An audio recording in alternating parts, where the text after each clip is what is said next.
enter. And bam, we are doing it finally. Thank God. So, note to self, don't use Fathom. Hello, everybody. Welcome to Friday, May 1st. Happy first day of May 2026. This is your daily sigh of relief. If you're an entrepreneur trying to keep up with what actually matters, this is for you. I go live every single business day, which is exhausting, at 6 p.m. Eastern, just for you. And to the very best of my ability, I give you everything that I think matters in the entrepreneurial world across business, AI markets, platforms, and policies. If you want to join us live in the Zoom room with the rest of the council, go to dailysigh.ai and just click the join live button. Let me double check and make sure that's actually still working, because it wasn't. It's not. No. Go to 3xfreedom.com. The number 3, the letter X, the word freedom.com, and you can join my free forever community. The link to the Zoom is in the calendar. Would love to have you. Would love for you to come hang out. We also have a long list of illustrious guests that will be joining us Tuesday, May 5th. Tim Bratton, the founder of Rhapsody, 3 9-figure businesses, an IPO, a reverse merger, defined the modern subscription service. Brilliant human. Worked on the original MP3 standard. He's coming. And then on May 12th, my buddy Joel Gandara is coming. Really brilliant guy. I think he's had 6, I don't know. I think it's $6 million businesses, 6 separate $1 million businesses, financially independent, retired himself. Now he just runs around sharing stories that are built on action, discipline, positive thinking, etc. So we'd love for you to join if you can, if you will. And now let's talk about what happened today. A Cursor AI agent autonomously destroys production database. I think we talked about this yesterday. Cursor agent powered by Claude autonomously wiped a company's entire production database and its backups in just 9 seconds. Wow, why would it do the backups too? This is the first documented case of a rogue agent causing total business data destruction without human intervention. Oops, this is a big one. This next one, I talked about this a little bit, but the plot has thickened. So KPMG had laid off 10% of its audit staff, and we found out today that KPMG is abandoning federal audit practices entirely after they lost a Pentagon contract. KPMG is completely shutting down its federal government audit business following the loss of a $60 million per year contract with the Pentagon. The firm is redeploying over 450 staff members as it winds down existing contracts with the Treasury and Departments of Justice, Labor, Transportation, and Energy. Ostensibly, they were fired because none of those departments were going to survive the audits anyway. From VAR India, Varindia, AI disruption causes decline in high-paying IT jobs in India. A significant measurable decline in high-paying IT roles has been confirmed in India due to rapid AI implementation. Here's what I will say. I think the labor pool that's going to be available to small businesses is going to be massive, and very highly qualified. So when everybody else is selling, you should buy. I think an action item for small business owners right now today is go start looking at some of the folks that are available and accessible to you, because they're probably brilliant. From CNBC, Meta plans $145 billion AI infrastructure spend amid rare user drop. Meta is raising its 2026 AI infrastructure spending to as high as $145 billion, billion with a B, to fund data centers and chips. Despite shedding 20 million daily users this quarter, that is crazy. Meta lost 20 million daily users this quarter. Revenue still grew by 1/3 year over year. All that means is they're taking everybody, all the advertisers, and they're squeezing them for more. Costs are getting higher. It's not as though people are advertising more. That's really interesting. Business Today report, Singapore PM pledges national reskilling amid AI obsolescence. Singapore's prime minister has publicly acknowledged that AI will make existing jobs obsolete and is launching a national effort to create a new and better role. A really close friend of mine keeps talking about government grants and government money. And if you want government grants and government money, reskilling is a thing that you could really lean into. Somebody's got to do that. We should actually add that to the list of things that people should do, which I think Grant already added to the council pages. Speaking of, when we transfer to the council, if you want to hire anybody that's on the council, you can always go to councilpages.co, and you'll see everybody that's ever shown up to the show, who they are, where to reach out to them, what they're available for. a leaderboard. I don't really know what that is or how it works, but it's awesome. And a list of projects that we think somebody should work on. And one of those is a reskilling project. How do we reskill people? Some backup stories. Elon Musk testifies in OpenAI trials. Musk called himself a fool for his early funding of OpenAI, accusing leadership of betraying its nonprofit mission. Grok becomes free for all X users. Grok is rolling out a free to all users, providing real-time trend analysis and X integrated intelligence without a subscription. Apple reports record $111 billion March quarter. Shocker. Revenues up 17%, driven by surging iPhone sales and strong Mac demand, all because of the Mac Mini, I imagine. For a market study, AI-driven agreement workflows boost ROI by 30%. Nobody knows if that's true. And TechCrunch reports Meta ends contract with AI vendor Sama, S-A-M-A? Meta terminated its contract after reports of Kenyan workers being exposed to traumatic and intimate footage during reviews. Uh-oh. This spotlights the significant ethics and supply chain risks inherent in the data labeling industry required to train AI. And that is the news. Let's turn it over to the council. Council, please come forth. Let's find you. Hey, we've got Neil, Jason. Dylan was here earlier. Clinton, what's up, buddy? Katie's here. Katie's a regular now. And Jason Croft. Council, what is actionable today? What do entrepreneurs have to know? What do they have to do? What should they be doing? What have you done? Neil, I know you had a game of show and tell you didn't want to play, but if you've changed your mind, feel free to take the floor. You unmuted, but I still can't hear you. It helps if I turn on the microphone. So, yeah, happy to share if anybody wants. For the short version is I implemented all of the suggestions that Wayne and company provided yesterday, Nice. and yeah, things are happening. So I upped the ad spend on Meta. I'm one of those people who's paying more money for Facebook traffic, and we've gotten four people used the calculator today, two of which I captured their emails and two of which I did not. So, things are happening, and I'm starting to measure the campaign efficacy from John's framework, um, which I didn't realize he had like metrics in there as far as what your hook rate should be at top of funnel versus middle of funnel versus bottom of funnel. So, I didn't realize he had that either. What should they yeah. be? So apparently the hook rate, which is, your 3 second views as a percentage of your impression, should be at least 45% for winning top of funnel videos. And then your 45% of people should be watching you beyond 3 seconds yes. for your That's total. for that's That's for a high. winning that's for a winning top of funnel creative. Yeah. And Hello, then there's Regina Bellows. there's another ratio for I forget the term off the top of my head, but there's another ratio between your 3 second views and your 15 second views to see if they stick around, and you want that to be And at the least 15-second would be the middle of the funnel.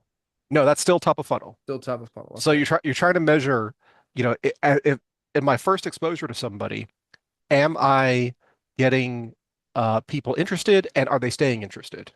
Oh, I see what you're saying. So still the top of the funnel video, 40% at 3%, some other percentage at 15, whatever, Seconds. seconds. Yeah, Yeah, not percent seconds. yeah. Yeah. Uh, and a couple other metrics around that. So I ended up creating a custom column Sometimes I set. think John just makes shit like that up.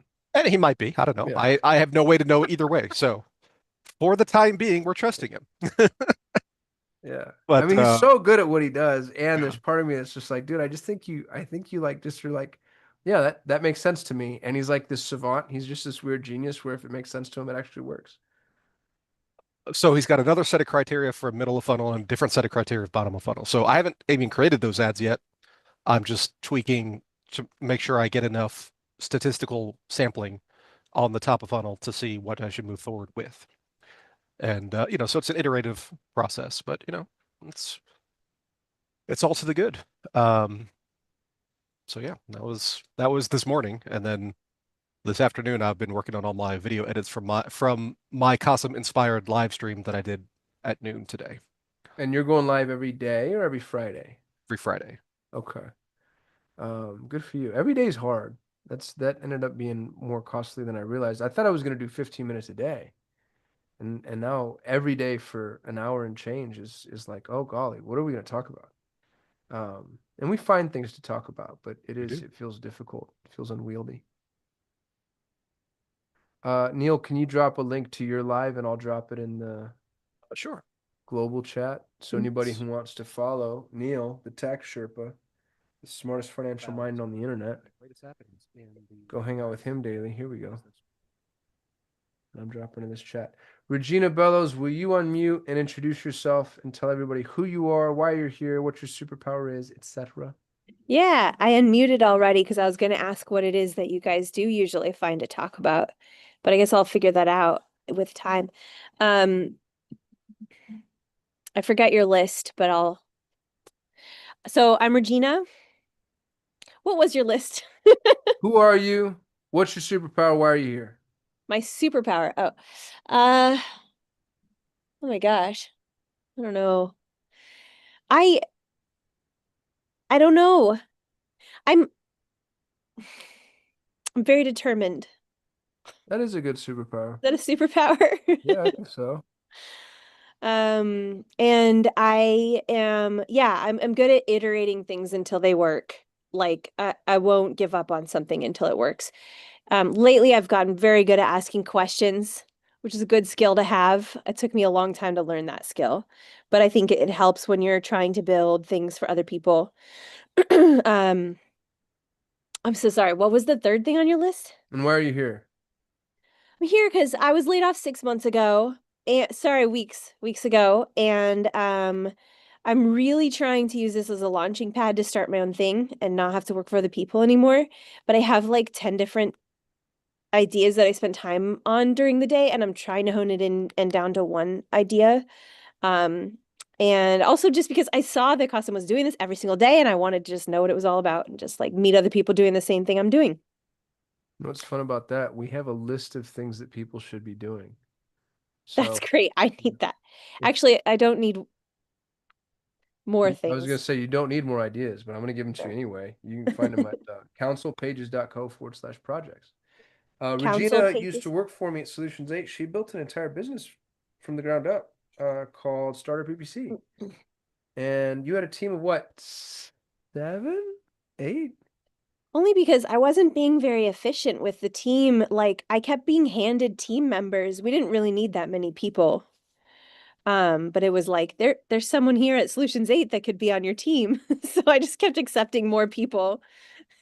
That's so funny. Um, but yeah, I wish I could go back and see whether that idea would have been like, viable, like with a proper P&L and not accepting more team members. You know what I mean? Like being scrappy with it and seeing if it would be viable. Because now one of my 10 ideas is to maybe rebuild Startup PPC in a world where AI is taking over. I don't know if that's a that's probably a bad idea. Yeah, I tried But to talk you out of that. I think the media by agency is gone. yeah, but the small businesses, they still really do need some sort of guidance on some level. And I got really good at growing their accounts and like convincing them to look at the right metrics and to let me add budget. So that was like the challenge with Startup PPC was just literally just convincing people that like the only way out of this hole where you make $20 in profit is to add more money into the ad account. Like it's working and you just need to have some volume now. Yeah. Yeah, it's funny the way that works. Um, well, I'm glad you're here, Regina. Thanks for showing up. We're here every single weekday at 6 p.m. Would love for you to come back. Would love to talk about your ideas. Yeah, I'm glad to be here. Thanks for doing this, making Dylan community. Fetch, who was supposed to host today, by the way, I asked him to take over for me if I wasn't going to make it. I had to take a test. But I passed the test much faster than expected, and so here I am stealing his thunder. Dylan, you've got your hand up. Thunder stolen. Neil, how did you implement the conditional pixel fire? I talked to Replit and I said, I only want this to fire if this math equation is greater than this number. And it said, no problem. And it did it. So that's how I implemented. And you tested it? Yeah. So the what do you call it? Its chat response to me was that this was an easy fix, and it was something in layering the call of the pixel event. So I don't know. And then you put in the number you wanted to see and made sure that the pixel actually fired? Yep. Okay. That was the part I was looking for. Trust but verify. Yeah. I'm surprised it was able to be done like within Replit. I thought that would be more of a GTM thing, but that's very cool. I thought that was really, I don't think Wayne's here right now, but that was very clever. Yeah. Where is everybody? We're so light. The So, I'm not using Tag Manager on this page as of yet, so um it's just a direct pixel code in the page. I don't know. He's this would be for whenever he comes back, but I'm curious about rather than having the conditional fire, having a value attached. You Uh, could. I'm not a Yeah. Facebook ads person, but I know Google had the like whole maximize value thing. Um, because I was always running smaller campaigns and I was concerned about getting enough conversions, not like filtering out the bad ones. So Yeah. that would collect them all, but kind of rank them in terms of this one is more important than this one. That's an interesting idea. So like if a low ticket one is worth, so we were talking about lifetime value, a low ticket one might be worth $3,000 and a high ticket one might be worth $30,000. But if the weighted average works out, then go for it. So um it's interesting. It's an idea. You guys do me a favor. I want to shame everybody in the private WhatsApp group. By the way, if you're watching this live, if you join the Zoom, you get access to the private WhatsApp group. We're all going to make the saddest, most despondent face we can make. Okay? It has to be very theatric because it needs to come across. So on the count of three, we're going to be horribly, horribly sad and or in deep pain and turmoil. 1, 2, 3. Am I the only one that did this? No, Regina did well.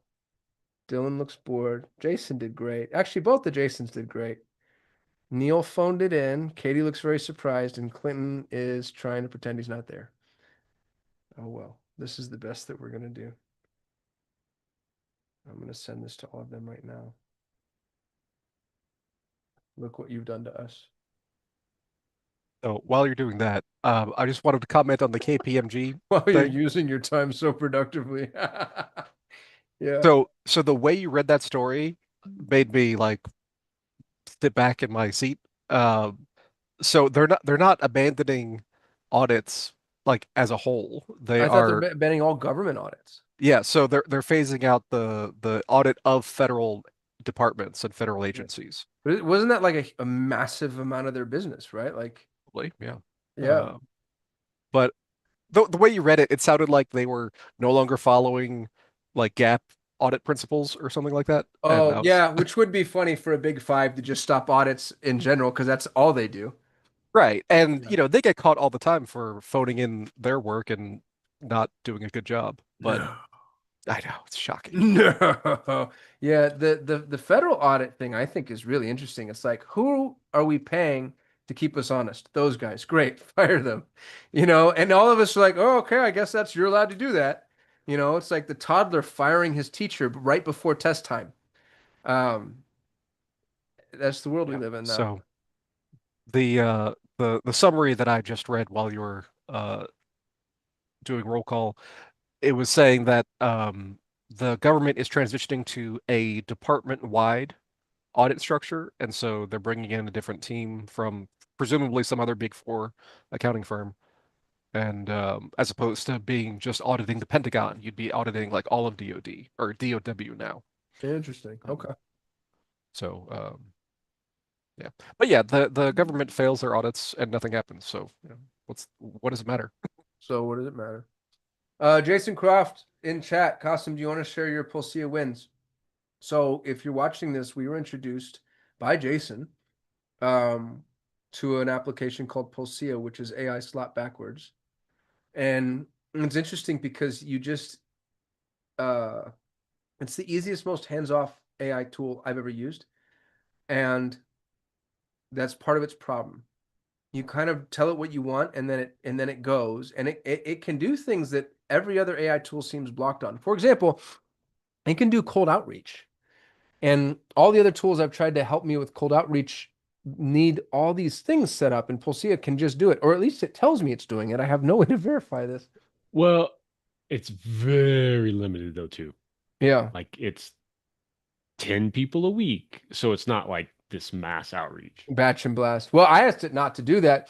So it's funny you asked me that question, dude. I don't want to share my Pulsea anymore because it got so good. What I did is I went back. Pulsea launched God Mode, which is their new feature that allows you to pay a little bit more money to let it work on your application nonstop for an hour.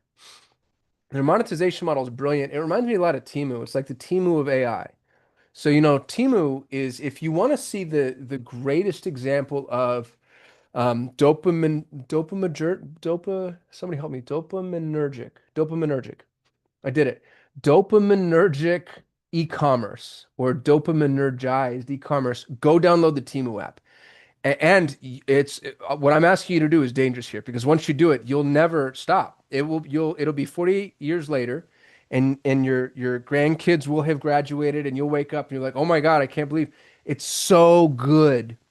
And just rolling you into this nonstop open loop, waiting for the closed loops. It's amazing. It's an amazing, amazing little drug dealing platform there. Pulsea did something that I thought was really, really cool. They for $50 a month, they'll work on one task a day on your entire business. And then if you want to pay them $20 for an hour, they'll work nonstop. And even the UI, the way that they did it, like it turns red and the clock starts running and it just showing you all the stuff that it's doing.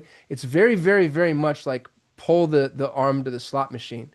So I just wanted to test God mode, which to be honest with you is something I recommend everybody doing. When stuff like this rolls out, just go play with it. Spend the $12 or whatever they're gonna, because it sets you so far ahead of everybody else. I just wanted to test it, so I went and I threw in an idea that I've had. Actually, you know what's so funny, dude? It was an idea that I had sitting next to Neil at lunch. So Neil, you know the idea that I'm talking about that I don't want to tell anybody else because I think it's a pretty damn good idea. We were at lunch in New Orleans, and it was you and Chris Gray to my right, and it was Tim Bratton on my left. And so I threw that, I logged that shit away and I threw it into Pulsea and it built it well. And I was like, oh my God. And then I paid the $20 for it to keep going. And dude, like the infrastructure is so damn good that I want to keep it running. So I promise to tell y'all what it is as soon as it's past the point of me feeling like I'm gonna, you know, maybe let the cat out of the bag too early. Dylan, I want to push back on the play with the tools thing. I'm ready. I think yes, or I think you should concentrate on a somewhat small set of tools that contributes to the goal that you are trying to accomplish right now. And if a tool emerges that you think could be better than one of the tools you're using, you should try it. I think that at times throughout the history of this call, uh, some people have gotten very tool enamored. And I said in the chat at one point, like, I'm glad we don't do tool time anymore because I think it's a great way to chase your own tail. That's my personal opinion. But yeah, I think Jacob has kind of talked about this and sort of not diverged, converged on a similar sort of philosophy that have the problem looking for a solution, not solution looking for a problem. Dude, I think the way, first of all, I absolutely agree with you. Thank you for that. And the way you framed it is beautiful. That's what it is, right? It's if a tool comes out that actually speaks to something that you want to do, play with that tool. It's not play with every tool that comes out because that'll take all day, every day. But Pulsea, I'm a business builder. It's what I do. It's how I introduce myself. If you met me in an elevator and you said, Custom, what do you do? I'd say, I build businesses. And here's Pulsea that says, we build businesses. So I should be playing with that pretty much every iteration, right? Like every time it comes out and says, hey, I know I sucked before, but I'm a little bit better. I think I should put a little bit of money in that. Did I get what you were saying, Dylan, and I say it back the right way? Yeah, yeah. That was one thing I didn't met that like you're in a well, I guess we're all in different positions, but yeah, I think that makes a ton of sense the way you said that. Yeah. Well, I think you put guardrails on what I was saying too. So thank you for that. Jason, you're up. Regina, you're on deck. Yeah, here's why Dylan's wrong. No, I'm just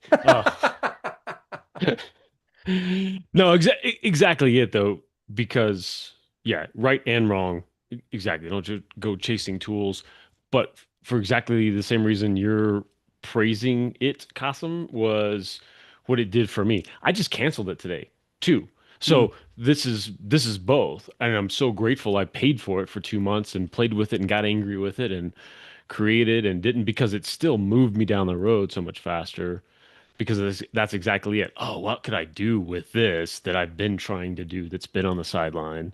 And it got me going.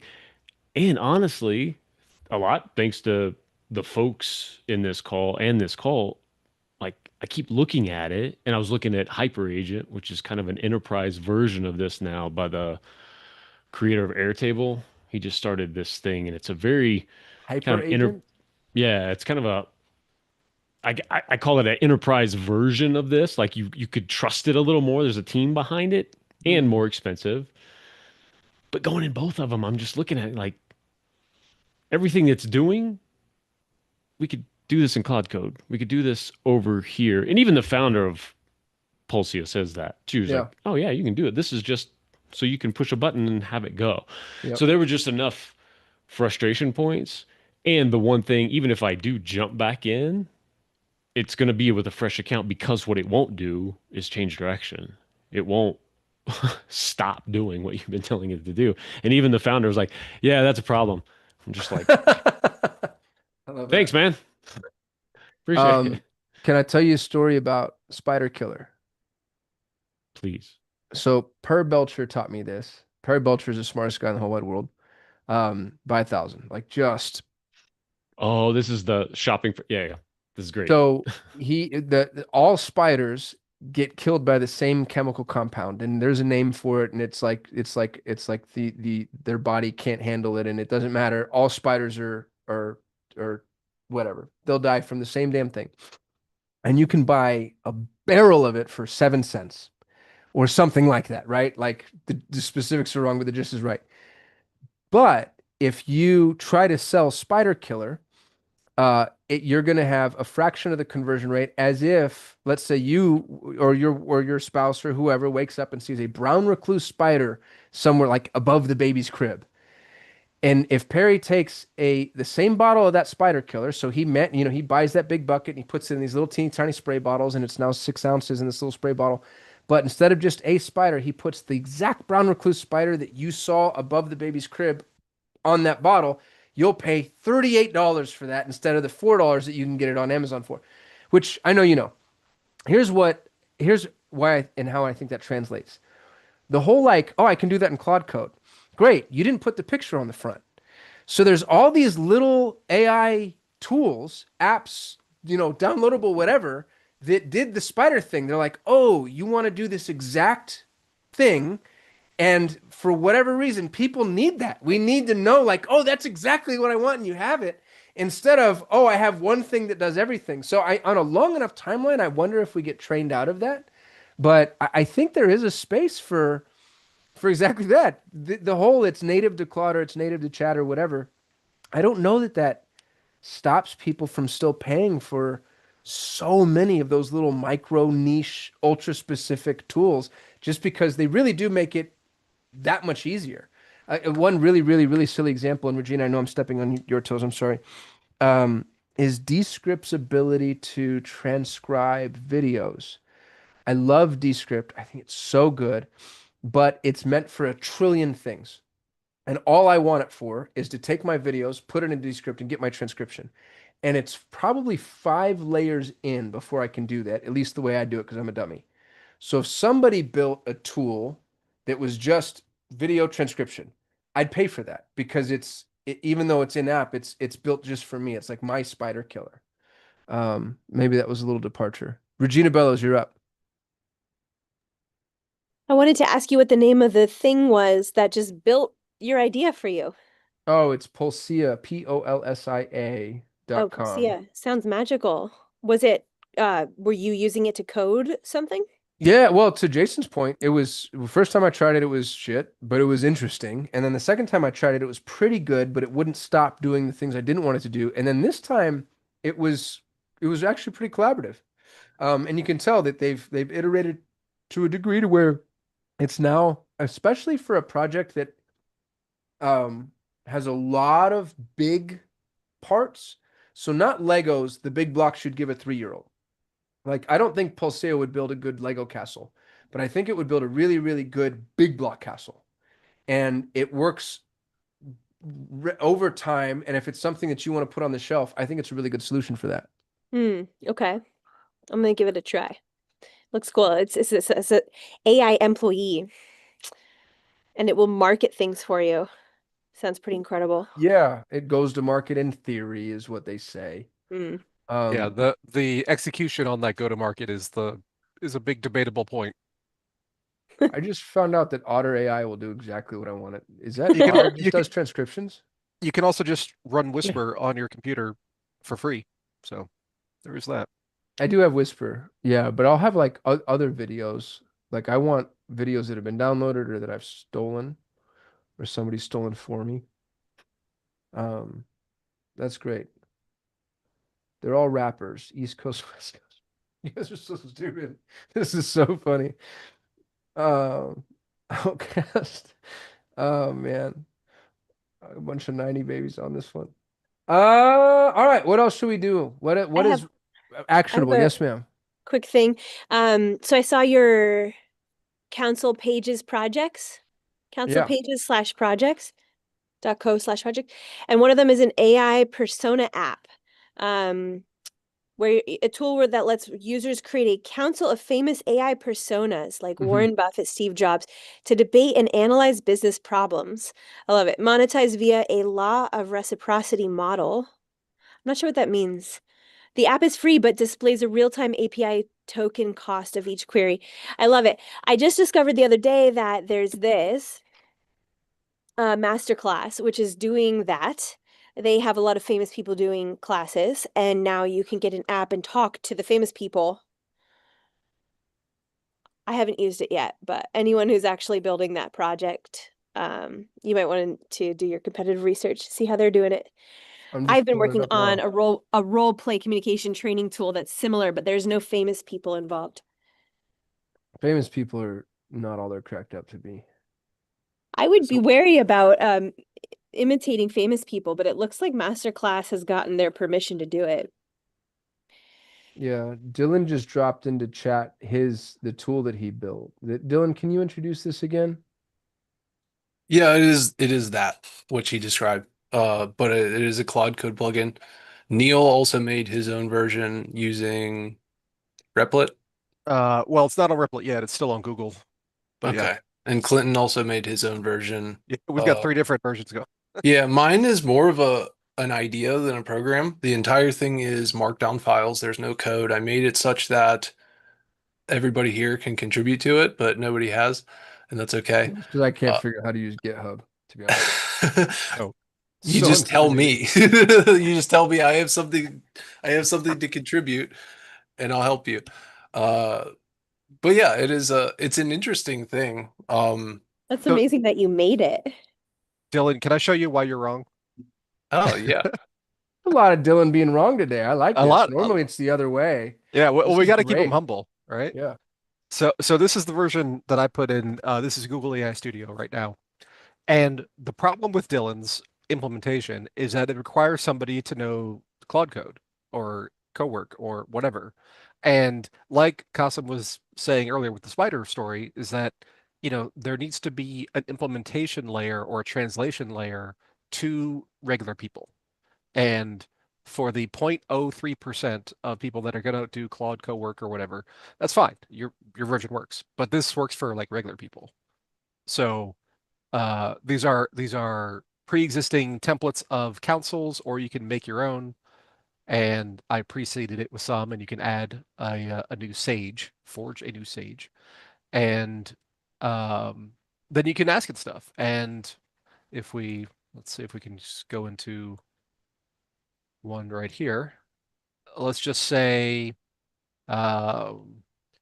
Regina has 10 ideas to pursue for a new business, but she does not know how to narrow it down to something viable and has high likelihood of success. Okay. So you can see here on the left that this is not live. This is just dummy data, but it'll have an API burn rate and then the tip stream as people send in their Stripe Good grief, that's contributions. too many. 9 too many. Yeah. Right.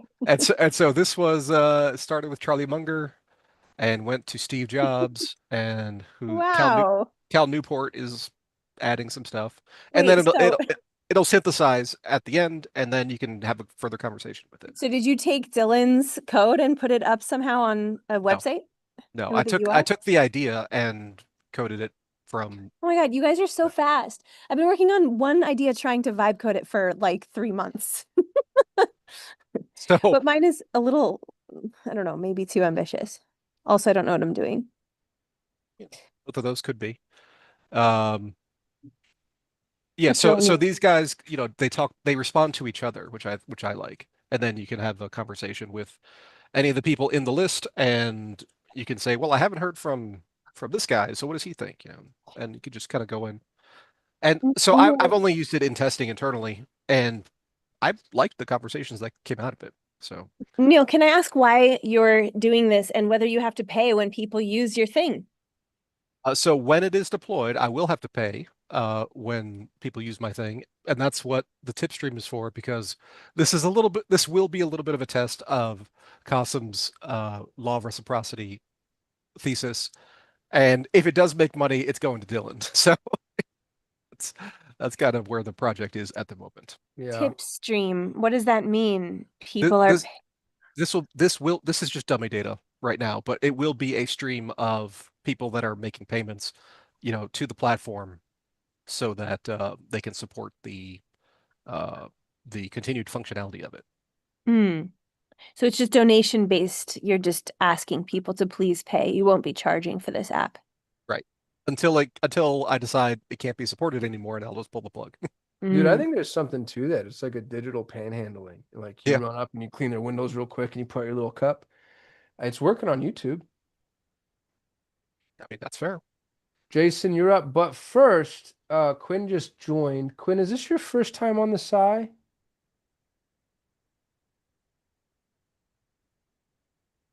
It's the first time in Zoom I've been watching on YouTube. I But know. Well, sorry, so I recognized your name. That's why I'm asking. Will you introduce yourself to everybody and tell us who you are, why you're here, and what your superpower is? absolutely. I'm actually part of Ignite, and also you were just in Chris Gray's mastermind. Yep. So that's why I found out about this show. But I recognize a few familiar faces on here. Anyways, my what I'm doing is I do have an AI service for local business that I'm just starting, and been learning a lot from you as well as other coaches and mentors inside of Ignite and that circle. Love that. I'm My so my glad you're here. magic is actually in coaching and writing bestsellers on Amazon. So that has been my past work, and now I'm combining AI for local services and stuff. But my main focus is actually for accountants because I was I was a CPA formerly, so that's why they kind of I speak their language. So So that's you're a my recovered CPA. yes, I'm a recovered CPA. We have an unrecovered CPA on the call. He's so late to the stage. Well, I think he enjoys his work, so he doesn't need to recover I don't at think all. anybody's ever enjoyed that work in the history of enjoyment of work. That's not true, Qasim. Yeah. But yeah, there's good days and bad days. What did I, so I read, I remember reading your bio when we did World's Greatest Minds. You've done like 800 personal audits or something? Oh, I've done over 50,000 tax returns. What was the 800 number then that I'm quoting? I don't know where you're getting 800. Yeah, I just shaved a zero off. Mhm. Yeah, 50,000 tax returns. Wow. Wow, that's insane. So the firm that I came up in was a very high volume place, and we would do oh yeah, so the 800 you're probably remembering we would do 8,000 a year, and I was there 8,000. for a decade basically, and that's where the math comes out. Good golly, man. Well, Quinn, I'm so glad you're here. Thanks for jumping on to Zoom. I know I made it hard, um, but you're awesome. I hope you come back. And feel free to chime in on any topic that strikes your fancy. I'm going to go. Jason, you're up. Clinton, you're on deck because I see a blood feud brewing and I like to fuel those fires. Yeah, no, this is redirected back at Regina. Regina said that she's been working on something for a while and it may be too ambitious. So I'm wondering if it's something you're comfortable sharing because we may be able to help you. Do we have time for this? How many minutes? We have 18 minutes left to the call and we have as much time We'll as you take can all hold our 18. attention. Okay, I can tap dance while I tell you what You I'm just got to make it interesting. Yeah. Like, I guess if it requires tap dancing, it's not a good idea. just start with the phrase in a world. Like that sets the stage. In a world. Okay, so what I'm trying to build, and it has a B2C version and a B2B version. And so I'm going to start by telling you guys the B2B version because that's where the money is. But the B2C version is what I'm coding because it's first, right? But when I have the technology, then so imagine like a therapy school or a coaching school or a lawyer school who might want or or yeah, I'll start with them who might want like an app that allows their students to role play. And it allows during the role play, there's on-screen prompts of so it's a back and forth conversation, right? So if you're a life coach, you're practicing asking questions. If you're a lawyer, maybe you've uploaded case documents and you are practicing being up on the stage, like asking the questions and the AI is answering, right? Pretending to be the person that you're interrogating or whatever. So it's basically an AI role play communication app that I would sell to either various schools or to communication frameworks. There's a lot of communication frameworks out there. So the only one I can think of right now is like nonviolent communication, which is created by Marshall Rosenberg. It's a nonprofit organization that does a ton of like workshops, and they do a ton of role play in their workshops. And so there would be on-screen readouts for your white labeled B2B app that prompt the user as they're doing a role play practice conversation to try saying something next, right? So try acknowledging their feelings before you push back. Oh, you didn't do it. Like, and then, and maybe the next prompt says, more specifically, try saying, I can imagine that would be hard. And so it might give you increasingly more specific prompts on the screen, and then some feedback, and then you have the ability to edit the role play and do the exact role play again. You can build personas and you can build scenes for the role play. So the B2B would be more like white labeled and a little bit custom depending on if I'm selling it to a school or a communication framework. But the basic gist or the basic structure of the technology is that the user builds a persona. The user builds a scene, and then the user does the role play, and the user can give feedback like sorry, it's so hard to pitch because it's hard to pitch in a short, concise way because there's so many various use cases when you get into the white label space. But in the B2C version, I would basically be going to therapists and life coaches and saying, and I've already done so many discovery interviews where they've confirmed they would do this, and saying, hey, you're giving homework to your clients in the form of journal entries, in the form of breathing exercises. Here's a free app you can tell them to, as their homework, practice that conversation that they just talked about, or that argument they keep having with their partner, or that confrontation they're planning on having with their neighbor, or whatever. And so that user can build a persona of their neighbor or their partner, and the AI will pretend to be their neighbor or their partner. What's the May I monetization ask a couple model? of? Oh, go ahead. So on the B2C version, it would be free until you get like a power user. So the B2C is not going to make so much money, but it's just a way to build the basic technology for the app and get a few users in there. Then I would immediately go and like sell the white labeled versions of it, which would need to be like slightly customized for each school. Like, yeah, like I think like a lawyer school would need the ability to upload case files or something, and the life coaching school would want it to be customized with their particular life coaching methodologies, and so it would be selling to that school in whatever way that people monetize that. I don't know, because I've never done it. Jason, you had questions. I stepped on you. No. Yeah.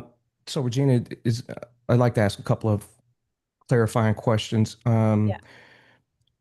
If you had to pick one community, whether therapists, coaches, attorneys, which community would you pick? And what problem could you say in 1 or 2 sentences, this is the problem that my application will solve for you?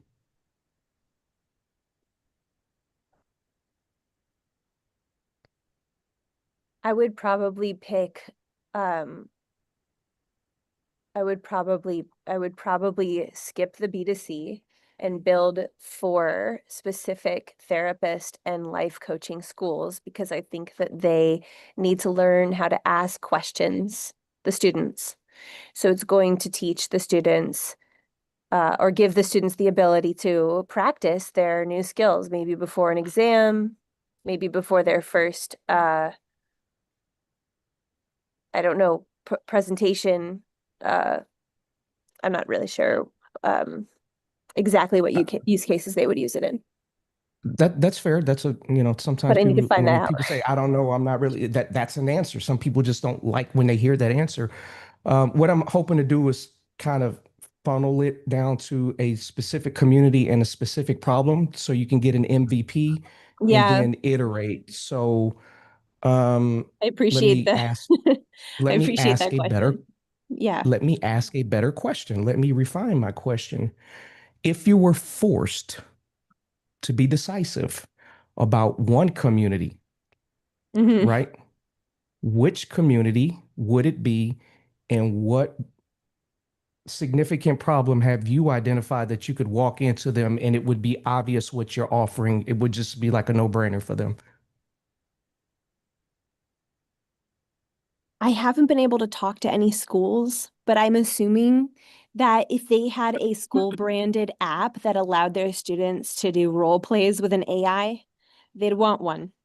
I don't know how much they would pay for that. Um, I would assume that they would have to cover the cost and it would just be provided to the students. And I don't know how to talk to the owner of a school. I don't know how to get there until I have a basic app.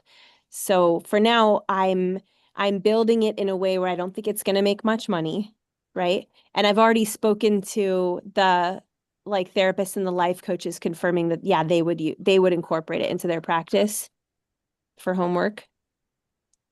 It's so hard Am to I, explain. Yeah. well, no, I'm snatching the pieces of the puzzle and putting them down. We're going to make a picture out of this. Correct me if I'm wrong. It sounds like it's learning how to ask the right questions for conflict resolution. And do I have that correct, or am I off base? Don't Um, mind my grandfather clock that's like 40 years old from my aunt's house. It's sentimental value there. You can hear it. That's one use case. So anywhere where anyone might be already doing role play with a person, right? Like communication role play. I'm just trying to build AI that does role play. I'm So wondering if I can um, show you maybe marital the app. counselors might be a good a place that you could go. Looks like this. You should have Yeah, started with I've exactly. already built half of this. You built it. Yeah, I know. There's a lot of these apps coming out. Yeah, that's exactly right. So the initial use case, right, is like um a couples counselor, right? Or someone struggling with their partner, and they're going to go through the creative. I've already vibe coded these sections. And it works really well. So as you talk, you push this mic button, and as you speak, it prompts you, it asks you questions. Who am I going to be pretending to be? Who will we be speaking to? How long have you known this person? Oh, you've known them for 10 years, so you must know them really well. Like, do they have any isms? And it's really good at prompting. It works really well. And then it says, okay, I have enough information to be your partner. And then the next section is set the scene. Same thing happens. And then you do the role play. So this is the countdown screen. And this is the role play. This is where I'm at right now. I have this built, but it's very ugly and it doesn't have the on-screen prompts, which I think is going to be very valuable. Yeah. And then you get the feedback, and then you can sort of give feedback about what just happened to the AI so that it becomes more like real life the second time you do a round. And then this is like the dashboard. So this is not for a life coaching student, right? This is for anybody who wants to practice a tough conversation with anybody. So it's so hard to explain. But you can literally build, here's some examples of the role plays that this user in my wireframes has built, right? Talk to a difficult neighbor, interview prep. Yeah. It actually makes a lot of sense. I'm wondering if you'll have a lot of velocity with just everyday average people who are having friction with their boyfriend, girlfriend, coworker, child. But Yeah, you could build your anybody else feel free teenager. to jump in Yeah. here and give your insight.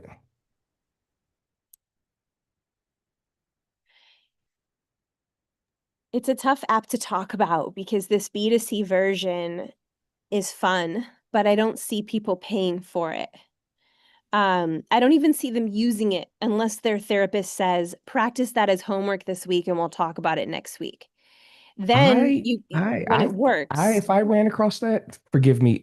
Yeah. I think you might be selling yourself short on there are enough people in relationship conflict that don't know what to say, are trying to figure it out before they have that explosion with the human being. Mm-hmm.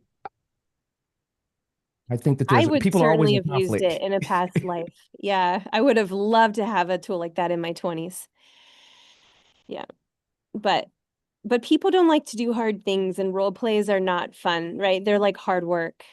So people are just animals. They just want to use fun apps. Definitely doesn't have that dopaminifiability factor. Regina, So, Dopaminergic. that one. Cosm's like, yeah, I got it. But, um, this would be a really great tool. I think your initial idea of the life coaches and things, because Tony Robbins in his, I forget which book he talks about this in, but he's got this framework where when he has to like learn something, like he taught snipers in the army or something like that, he goes and he talks to like the three best people in the field, and then he kind of distills their commonalities and say, okay, that's what we have to translate into, you know, the course for whatever it is that they're learning. And he's really good at that, apparently. And I think you could go to, like, if you wanted to target life coaches is nice and unregulated, to Dylan's point that he made in the chat that, you know, compliance as a moat has ups and Yeah. pros and cons. But for life coaches, you go to, you know, two or three ones as your like guinea pigs, and you say, okay, you know, tell me about the 8 people that you are always talking to, and you can kind of figure out like the 8 or 10 or whatever personas to populate the app with, and then that's actually something repeatable, because building custom stuff every time that's a huge lift in terms of you know, effort required. So, but you know, a coach will specialize, or a school of coaches will specialize in a particular, you know, modality. Like we help entrepreneurs, or we help lawyers, or we help whoever, and there's going to be X number of personality types that they see over and over again Oh, in those fields. yeah. So you're talking about the white labeled version. Like, let's say I sell to Coachville. Coachville's a real life coaching school. And Coachville says, yeah, make me an app. Yeah, that version of this app would have to be customized a little bit because, yeah, coaches are always going to be just talking to someone they don't know, right? Like a client all the time. So it doesn't make sense for them to build a persona. Maybe it's just there's like going to be choose a client from a drop down. right, Yeah. there's going to be an abstraction of persona types. And there might Yeah. be 12 of them, but it's going to be Right. like, oh, Joe is a whatever, they'll have some name for it. And Mhm. so I can role play with that and just kind of get Yeah. everything going. And then over time you can populate actual client data and, customize for that. But Right. I actually could imagine making one for ad agencies. I would say there was like 13 types of clients, and I remember trying to write them down once and show my team. I must have that Google Doc somewhere. I almost said piece of paper. Piece of yeah, what? and that exists in every industry. So just someone to think about. Yeah, and you could train people on having conversations about you could train client-facing marketers how to have conversations with small business owners, the 13 types, with about their shitty business models without, pissing them off or, bottlenecking their growth. Yeah, I think there's a lot that can be done with this, but I am not a coder and I feel a little overwhelmed. And I'm looking for a co-founder actually, if anyone's interested. Yeah. Clinton, you've got your hand up, and then Katie, you're on deck. Yeah. So when you mention conversation training and B2B, my first thought was negotiations. So if you're working on this every day and I'm broadcasting the idea right now, why not work on a negotiation training app? Not to give I'm you not, more things to pick from. yeah, I'm not starting there only because there's already people in that space is already saturated, believe it or not. Like Oh, really? the first thing people did with the AI role play world is sales and objection handling and negotiation. Oh, here I thought they went after the marketers first. You But thought what? I thought they went after marketers first. Like talking to clients? No, no. Like when I was in my marketing boot camp, right as we were graduating, AI was released, and it was going after marketing functions first. Hmm. Yeah. For role play? Not for role, Oh, but just for every grunt work item that a marketer might do. I see. Yeah. Yeah, I was saying in the role play space, there's already so many sales and negotiation apps, and there's even a lot of like HR training, like corporate training role play apps for HR to like lay people off or handle the salary conversation or like really tough conversations like that. Um, so I haven't seen it really happening so far in like the conflict management space or for like schools on like a white label basis. So. Okay. Katie, you have your hand up. Yeah. So I think Jason started with a really good question when he asked, like, if you had to pick one community, and then it's a really neat idea. People who need to role play, and that need is in a lot of different industries. And you could go B2C, you could go B2B. And I think it would be good to brainstorm all your different ideas, because just when I felt like we were about to like narrow in on one, because we started to, then we brought up, oh, and digital ad agencies, and there's like I so many know. different ways you could use it. See my problem? So Yeah. maybe a next step would be like a really purposeful brainstorming session and get all of your ideas out on how you could apply role playing, who you could sell role playing to, just so that your brain is satisfied that you're not missing one. And then from that session, just pick one, literally just one, and like create a minimum viable product within that specific niche. Like you're picking one person. Imagine a person, Say the that I've one picked one person. here or no? I'm just curious. When you say pick one, what I showed you guys is not picking one, right? This is the most No, it's open-ended picking version one of person. this app. What? Exactly. Yeah. You just want to imagine yourself going to one person and saying like, hey, if you had an app where you could role play, would it help you? And they say yes. Well, who is that person? What space are they in? In terms of B2C, there is like 26% of our population probably everyone's familiar with the Myers-Briggs. Anyone who's an IN anything they rehearse things before they have conversations. They need that. And it's like, that's something that if you pick that as your person, then you can talk to that community and you can talk to them about what their need is.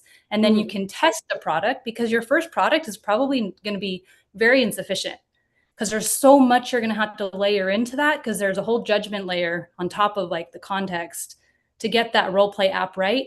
But you're not going to be able to work that out until you can test it with a person, and you're not going to be able to sell it until you can sell it to one person.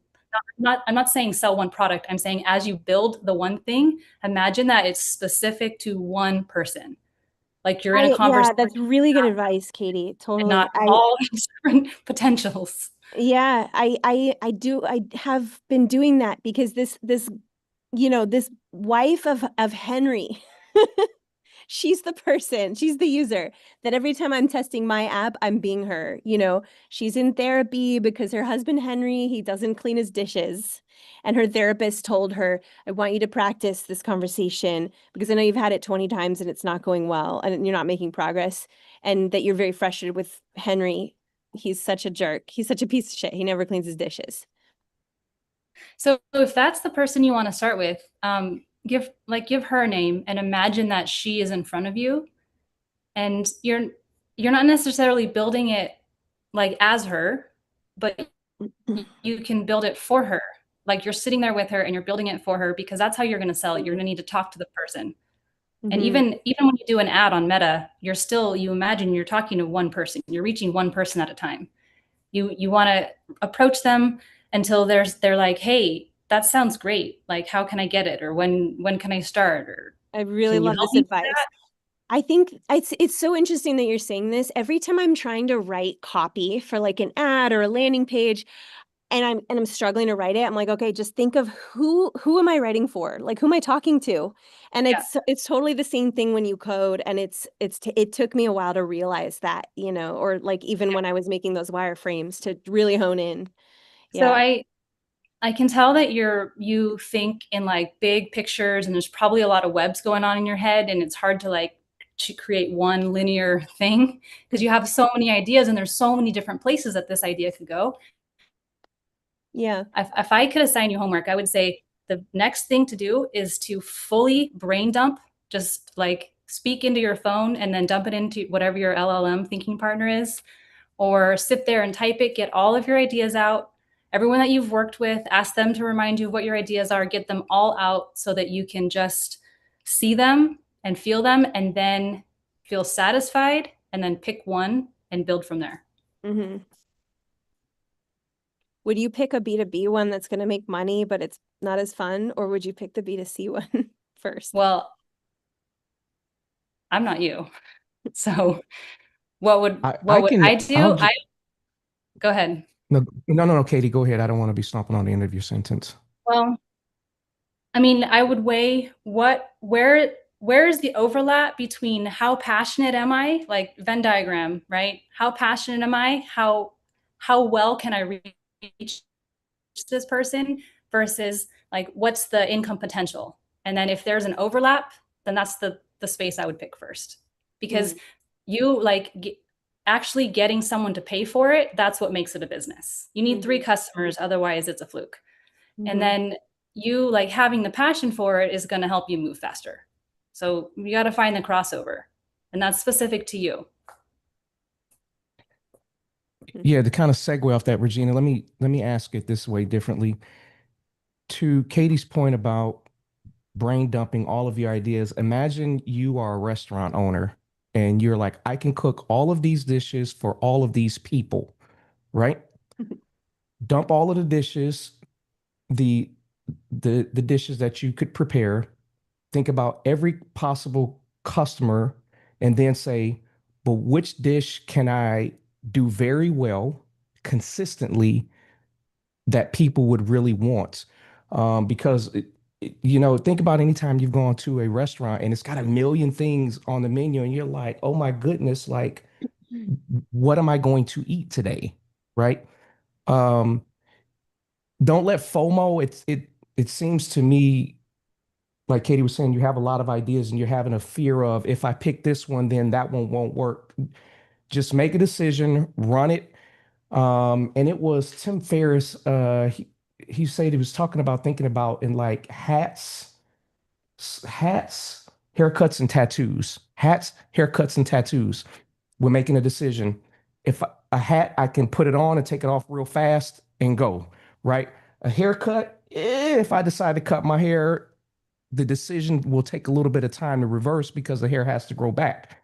A tattoo, that's a little bit longer. So, what could be your quick hat that you could take it off, put it on, that doesn't work, fling it in the corner and grab the next? But you're going to have to commit. That's what's going on here is the fear of committing. I'm sensing maybe an underlying concern about did I pick the right money model? Am I going to fail? We're all going to be the fool before we're the master. So just take one, run it, and if it is great, great. If not, pivot and go back. I think right now I have honed in on those mock-ups you just saw, and Mhm. the go-to-market strategy, and I have a very specific user in mind. My problem is I don't feel confident I can keep vibe coding it by myself. Like it needs a whole back end where there's users logging in, and then I need to figure out how to get the code We over up got you. into an app store, We and then we I need to got you. figure out how to take credit card, and I don't know how to do any of this. We got you. We all know how to do that. We know Yeah, how to do that. I need You're Can I probably good. a just technical offer co-founder. a What? contrarian view? Um, I've shared this before. This is my favorite graphic in the world. Hyperbole again, but um, and I'm not talking about building from a development perspective. I'm talking about from a business perspective. I feel like what you might be building, Regina, is this thing at the top here. It's like, man, there's just this engine that I really need to develop from the ground up, and I've got to get the whole kit and caboodle.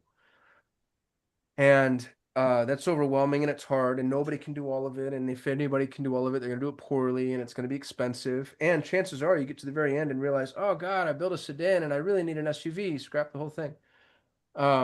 Whereas at the bottom, I mean, really, at the end of the day, you're not building an app, right? You're building the ability for people to stress test their conversational skills.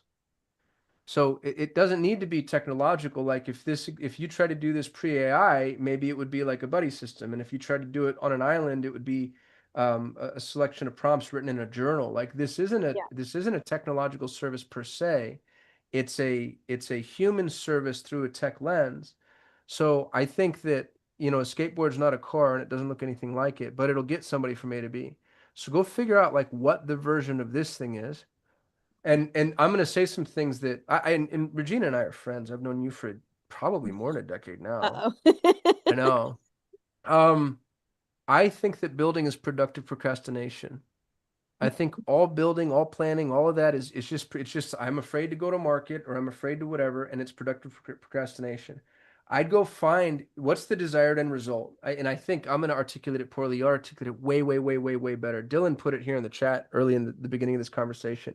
It was, how are they after? What did you say, Dylan, specifically? Because it was beautifully phrased. What does their life look like after What does their life everything look like solves their after you solve problem? their problem? Yeah. So that's it. What does your life look like after you solve the problem? Has nothing to do with an app or AI or conversation or the process or any of that. What does life look like after? Go sell that. And it's like, can you sell it? Because what Neil said something in the chat, which has been my experience too. If everybody on a survey says, yeah, I would do that. Everybody, all of them. I surveyed a couple hundred Montessori schools about what they wanted, and they all told me they wanted courses. So I made a bunch of courses. And then when I deployed the courses, none of them took it. Because they didn't really want the course. They wanted the thing after the course. And so I was selling the wrong vessel. So even the idea that I need a co-founder, you need a co-founder to build a hypothetical that may or may not be what you actually need. And this is why you see this happen all the time. You're like, okay, I need a car. So I need a co-founder who knows how to engineer a car. And you find a co-founder who knows how to engineer a car and you give up half because that's what a co-founder takes is at least half. And then you get to the car and you realize, ah, shit, I needed a pickup truck. But now you gave that idiot who knows how to engineer a car half. But now you need somebody who knows how to build a pickup truck. So you have to go back to the beginning. And guess what? The car guy doesn't give you back. Doesn't give you back any of the equity. So now you're left with half of the equity to go negotiate for the truck gal. And you find somebody who wants a truck, and then you're going to give her your half. And now you're a minority shareholder in your own business. And on that goes until the end of time. I would go find what's the desired end result, sell that. And if it doesn't sell, move on to one of the other 9 ideas. Dylan?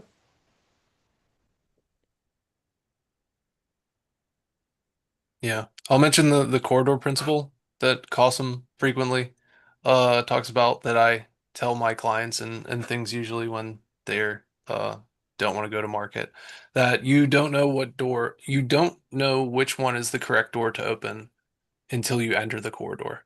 You cannot stand outside. Like, imagine a hallway with doors on both sides extending down. You can't stand at the beginning of the hallway and know which door is the correct one to open. So you have to, like, So, it's like what Katie said, that like you have to get it in someone's hands, and yeah. what it is doesn't necessarily have to be your final vision. Um, Go ahead. I want to follow up with tech stuff after. Okay, just that the the B2C version is supposed to be that, right? That is supposed to be like the MVP, like just build it real quick, um, version. And then even that has proven to be a little bit more than I'm qualified for. So I'm not sure how to strip it down more than it already is. It's like three basic features, like build a persona, build a scene, do the role play, repeat. And the go-to market's really simple because the life coaches they don't need to actually like put any skin in the game to recommend it. In fact, they're dying for like a better idea for homework that they can give to their clients. So I was like, oh, this is a great MVP before I go all in and do like try to do like B2B sales and white label. But if you guys think the B2C is not MVP enough, I am all ears to how to strip that down more than it already is. Not commenting on uh commenting only on the tech part of things and not what it actually does. Uh, what is the absolute simplest version of this thing that would still give somebody value? And I'll give you a hint. It's not an app. Not an app. Mm-mm. I could put it straight on a web page, but does that make it simpler? I mean, because now people have to take their laptop into the car when they want to escape their husband Henry and work on it, and they have to give microphone permissions. Um, Well, they could take their phone or their, like, I don't know, how is that different from an app? I don't know, are apps more complicated than just putting it on a web page? You Yeah. mean because you have to apply to get into the app store?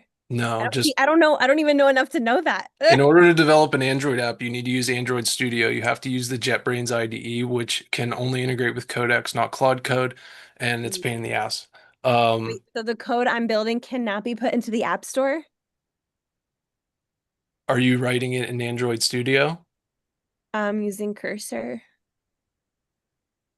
I don't know. I don't know. I cannot say definitively no because I know React Native.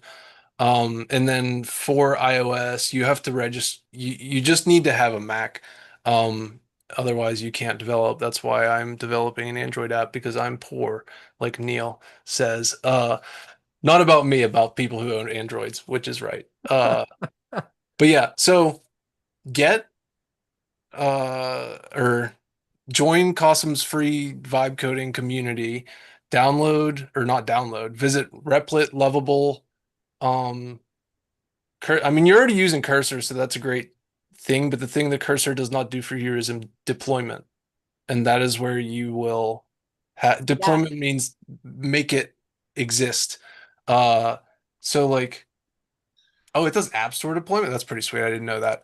But yeah, these the that is the thing that is hardest for most people, is putting it on a server, making it so that people can actually get to it.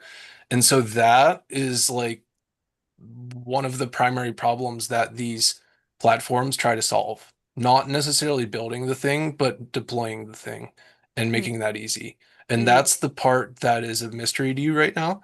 It's is it Cosm that says this? How do you eat an elephant? One One bite bite at at a a time. time. Yeah. Like all of Maybe the it was a Hindu to things, say that. like the I feel right now like I'm eating one bite at a time, and at the end, I'm gonna find out I've been eating a rhinoceros the entire time.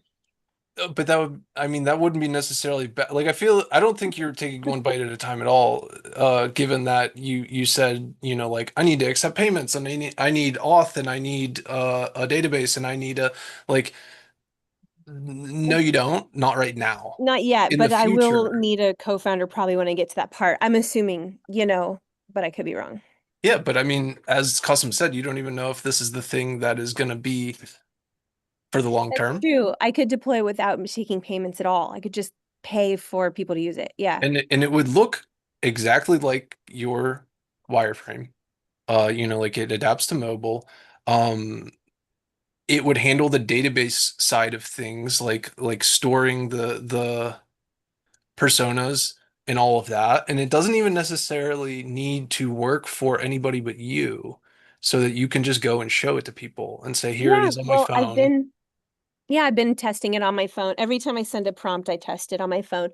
It looks beautiful. It works.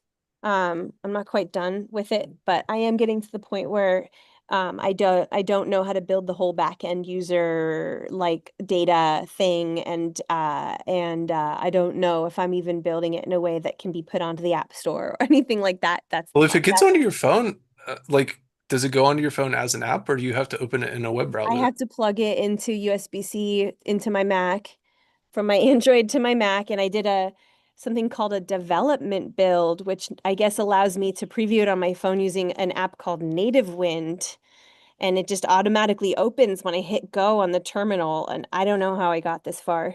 Okay, you're using React Native. I don't know I'm anything about using React Native. No, I'm not using No, wait. I jump in here for a What second. what does No, I native don't. build do then? Go ahead, Neil. Yeah. So Expo Native Wind. I'm sorry. Expo Native Wind. yeah. So That's what it is. before you go off into the technical weeds, which I realize might be too late, but uh, I have an idea for you. So Henry's wife, does Henry's wife have a name? No, we can name her if you All right, want. What do you let's think she should be called? I don't know. Gretchen. Gretchen. Gretchen. Sure. I feel like there's personal history there, Cosm. I just feel like a Gretchen would be the type of person who gets all bent out of shape because dishes aren't done. So I mean you ran a PPC agency, so you know how to run traffic and landing pages and all that, right? Me? Yes. Yes. Okay. So here's my suggestion. Run a campaign to a landing page that is a low ticket, like a $7 something, and the offer is learn how to use AI to talk to your husband. Yeah. And it's not an app. And this is kind of like tying together what Katie and what Cosmo were saying. It's not an app. It's just a webinar, and you walk people through how to use Claude or ChatGPT or whatever to do this same kind of process without the whole app Mm. build. No, double click on that. Neil's exactly right. Don't build anything. Just go sell it. Yeah. Sell Okay. this. It's the same desired end result. I love this idea. The problem is, I think the main feature that's going to make it sticky and valuable to people is the on-screen real-time readouts. So you're Sure. talking Hold while on. it's talking to you. Yeah. Yeah, you can prompt them to do all that in their own AI system. But the point is like, is there a market desire here, right? So prove that first, right? With the webinar. And That's I know you're another problem is unless your therapist tells you to do that as homework, you're just not going to do it. I okay, just don't there's think there's people use it. 330 million people in America. I imagine there's 100 that have this already assigned to them. I don't know. Yeah, I was gonna say, sorry, Neil, that I I I have never had a therapist. That's not true. I've been to a therapist, and some of the best money I've ever spent.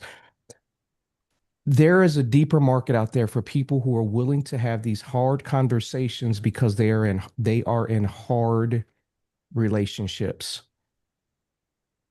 There's a market out there, and it's funny. I like the name Henry's wife, right? Like it's kind of anonymous. It's funny, like So funny. Henry's wife. Like what's going on with Henry's wife? Where is Henry mucking up today? And I really believe that there is a population out there, but I do want to kind of gently sort of provoke thought here. I keep hearing a lot. I'm trying to listen beyond the words, and I keep hearing a lot of, but this, then that. Well, how about, I'm not sure, maybe. And I'm sensing concern or fear, which is real and valid. And that's what I want to try to, you know what, better yet, maybe go to the AI and have it ask a bunch of questions and see if it can tease out what your deepest fear or concern is. Because if that's not addressed, does not matter how many incredible ideas come out of these conversations. And so that's dealt with properly, we're stuck. I think that was not a bad place to stop. So what I heard Jason say, Regina, is it's a similar conversation, but instead of you and a partner, it's you and you, which took the conversation meta and is maybe worth doing. Yo, I really I appreciate this. appreciate the time, you guys. Thank you. Thank you so Yeah, much this is for awesome. I love yeah. the workshopping. I'm glad that we got as specific as we got. I felt like we approached it from a bunch of different angles. Regina, I Sorry. hope you keep coming back. If you're watching this, you can always join us live by going to dailysigh.ai and just clicking on the join live button, or you can subscribe and get these summarized and sent to you on a daily and or weekly basis. We go live every single day at 6 p.m. Eastern, every weekday at 6 p.m. Eastern.